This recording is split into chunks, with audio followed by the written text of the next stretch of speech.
Welcome back to the deep dive. So today we are wrestling with a paradox that has honestly been keeping me up at night. Oh, yeah. And I mean that literally. I was staring at the ceiling at 2 in the morning thinking about this. It's one of those ideas that, looks fantastic on a motivational poster. Right. Or coffee mug. Exactly. But when you actually try to apply it to your life, say at 3 p.m. on a Tuesday when everything is just on fire, your brain starts to tie itself in knots.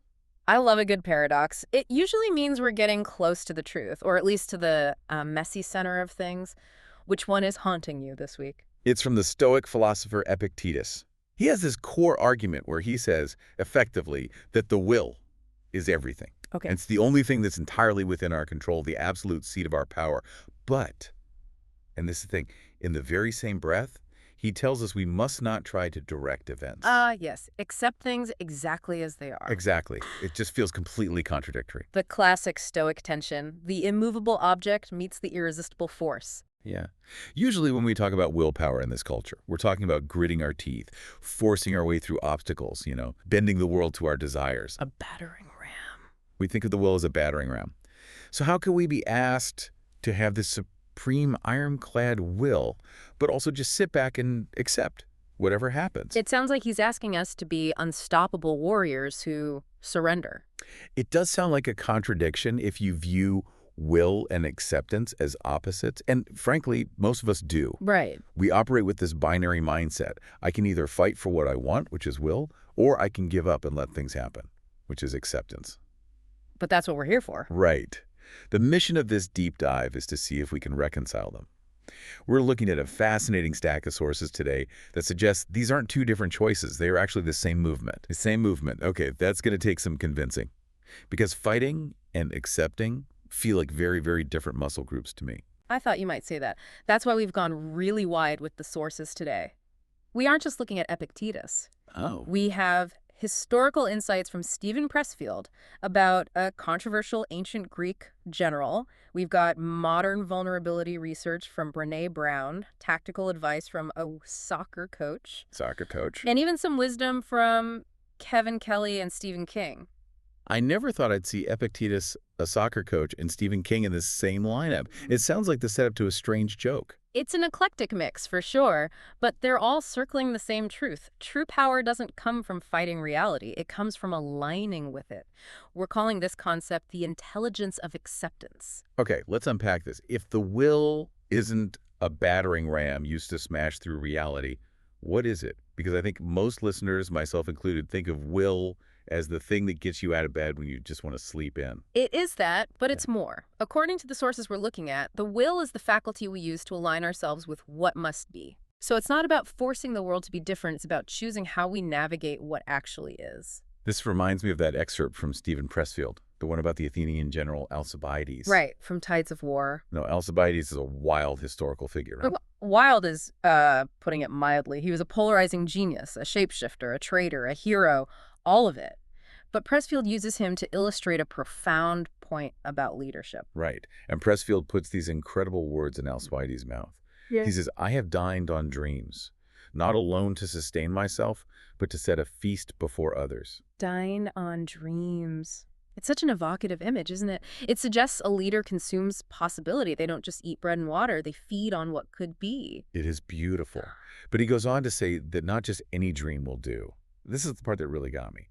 He talks about serving a specific dream called necessity. He says necessities is that which cries out to be born. That is the key right there. Necessity. Yeah. Now, we need to define this because in the ancient Greek sense, Ananke, this wasn't just about needing a sandwich because you're hungry. No. It was about fate, destiny, the invisible current of history. Alcibiades is saying a great commander doesn't just wake up and decide, I want the world to look like X because it pleases my ego. So he's not just imposing his personal fantasy on the world, because that's how we think of visionary leaders today. The Steve Jobs type, dragging reality, kicking and screaming toward their singular vision. It can look like that from the outside, but what the source material suggests is that something more subtle is happening. The true commander of vision is actually listening. Listening. He's sensing what is already bubbling under the surface, what is crying out to be born, and he uses his immense will to help that thing emerge. So he's more like a midwife than a manufacturer. That is a perfect analogy. The text says the commander leads free men by helping them recognize the destiny they already sense, can't name yet. Okay. He's not forcing them to see his dream. He's revealing their own reality to them. He's just articulating the thing they've been feeling in their bones all along. That's a huge shift in perspective. It means the will isn't about inventing a future. It's about detecting the future that is already trying to happen. Exactly. This is what we mean by intelligent acceptance. You discern the invisible current, that necessity, and then you place your willpower in service to it. You don't fight the current. No, you steer the ship within it. If you try to sail against necessity, against the times, you get crushed. If you sail with it, you look like a genius. It's the difference between swimming downstream versus upstream. One uses the river's power. The other fights it, precisely. And the Stoic point is that the river is reality. You can't turn the river around, but you can be the best swimmer in the river. Which feels like a perfect segue to how this plays out on a smaller scale. Because, look, we're not all ancient Greek generals commanding armies or... Or shaping the destiny of Athens. Right. Most of us are just trying to navigate relationships, work, family, without losing our minds. And the stakes there are just as high, internally. The emotional battlefield is just as real. So let's talk about connection. Because if will versus acceptance is tricky in war, it's even trickier when you're dealing with other human beings. I think this is where most of us struggle. We want our partner or our kids or our boss to be a certain way, and we use our will to try to fix them. Right. We try to battering ram them into a better version of themselves we think we're helping. But the central idea in our stack today revolves around clarity. There's a great line from Brené Brown. Clear is kind. Short, sweet, and usually very hard to do. Profoundly hard. Because when we lack clarity, when we refuse to accept people or situations as they actually are, we create confusion. And confusion is unkind. It creates anxiety. It creates a fog where nobody knows where they stand. The notes reference Leo Tolstoy here, specifically his thoughts on the confusion of war. How do we get from Brené Brown to Tolstoy? It's all about how we see people. Tolstoy offers a really stark contrast regarding perception. He talks about a child smiling at another child. It's a pure interaction. Simple. No ideology, no baggage, no labels, just clarity. Here is another human, and I am smiling at them. Okay. Pure connection, direct reality. But then he contrasts that with war. War relies on abstraction. To fight a war, you have to stop seeing a person with a family and a history. You have to start seeing a category. An enemy. A nation or an enemy. You start hating people you've never even met. Because you've lost touch with the reality of who they are. You're fighting a concept in your own head. Precisely. And here's the kicker. While we might not be soldiers in a trench, we do this in our relationships all the time. How so? We create a version of someone in our heads, an abstraction. My husband should be more romantic, or my employee should be more ambitious. And when they don't live up to that abstraction, we get angry. And we use our will to try and change them into the movie character we wrote for them. Exactly. And that connects directly to that Fulton Sheen quote in the reading. You must remember to love people and use things, rather than to love things and use people. I've heard that before, but in this context, it hits differently. It does. Let's look at using people through this lens of acceptance. If I refuse to accept you as you actually are, flaws, quirks, limitations, and all, and I only love the potential I see in you. Or the role you want them to play. Right. Am I loving a person? No. You're loving a script. You're loving your own idea. Exactly. You are using the human being to prop up your fantasy. That isn't love. Love requires the intelligence of acceptance. You have to see the person stripped of your projections. You have to drop the will to change them and adopt the will to see them. It's almost like the will in a relationship is the discipline to keep your eyes open to the truth of the other person. Yes. Rather than closing them and dreaming of someone else. That's a beautiful way to put it. And there's that Lao Tzu quote in the stack, too. He talks about the weapon of blessing. Which sounds like an item from a video game, but I assume it's deeper? A little deeper, yeah. He says the clever person wins with peace, not war. The weapon of blessing is the capacity to meet another human being with total openness. So dropping the judgment. It's dropping the sword of judgment, the sword that tries to force them to be different, and just meeting them there. It seems like intelligent acceptance in relationships is really about honoring what is real. It is. It's grace. We keep calm and are graceful, not because we're passive doormats, but because grace is the only way to honor reality. If you're railing against who someone is, you're just exhausting yourself and hurting them. You're fighting necessity again. Okay, so we've got leadership aligning with destiny, and we've got relationships accepting the person in front of you. Now, I want to get to the nitty-gritty, the daily grind. Practical mechanics. Yes, because this is where I get stuck. If I'm just accepting everything, accepting the world, accepting my flaws, accepting my messy house, how do I not become a couch potato? How do I actually get anything done? This is the most common objection to this philosophy, right? If I accept everything, why bother doing anything? Right. But the advice in the source material is quite blunt and actually very active. Right. It says, set the bar low.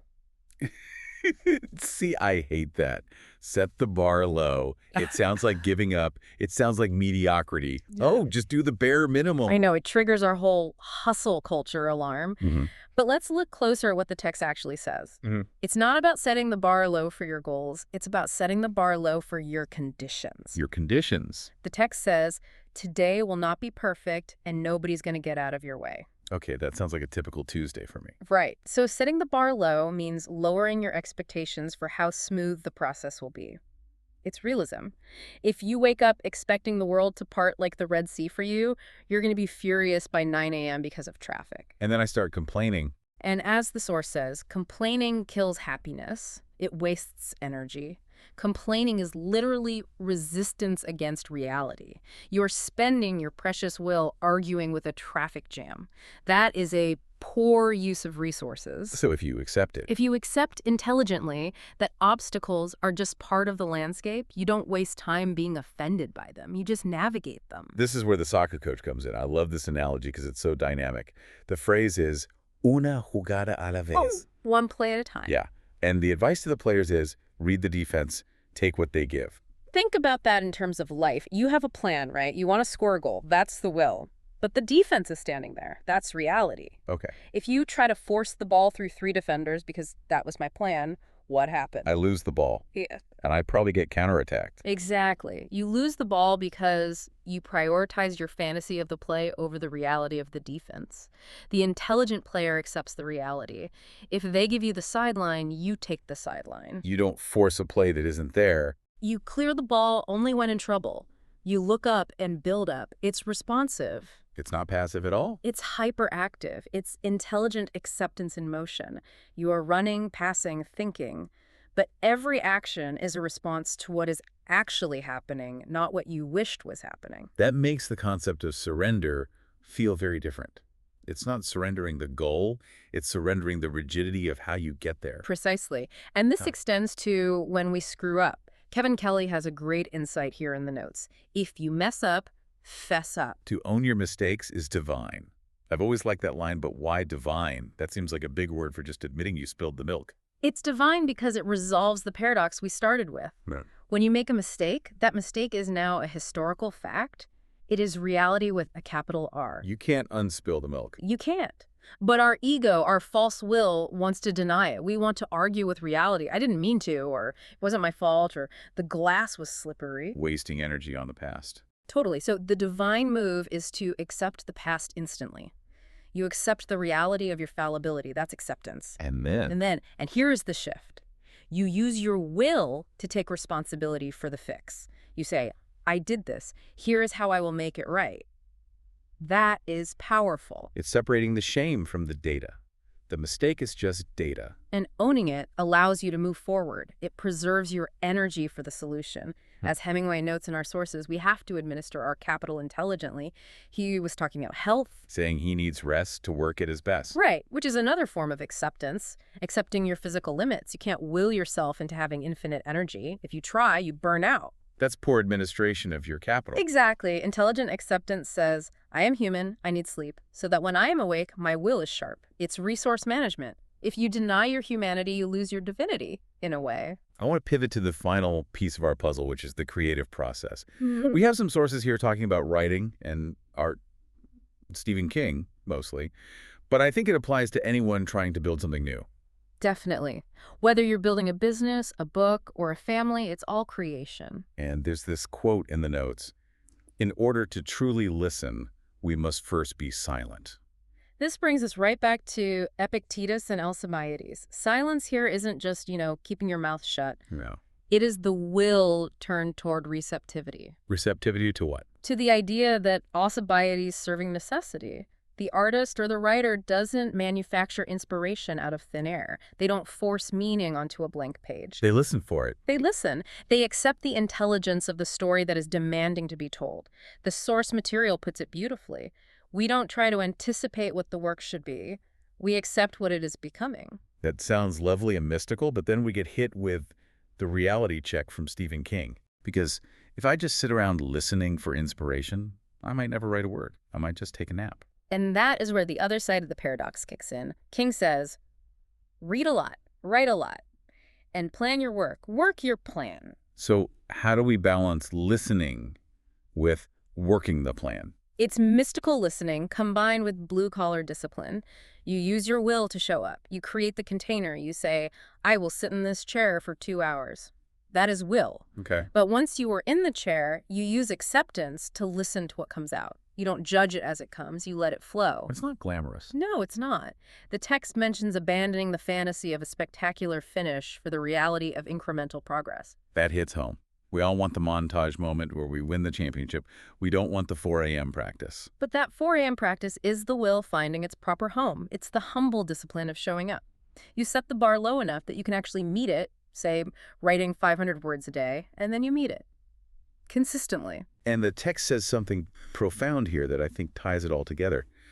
Relate to your greatness and not your weakness. This is a crucial distinction. Relating to your weakness means operating from fear. Fear that you're not enough, fear that it won't be perfect, fear that the defense is too strong. You contract. You contract, you try to force things because you're scared.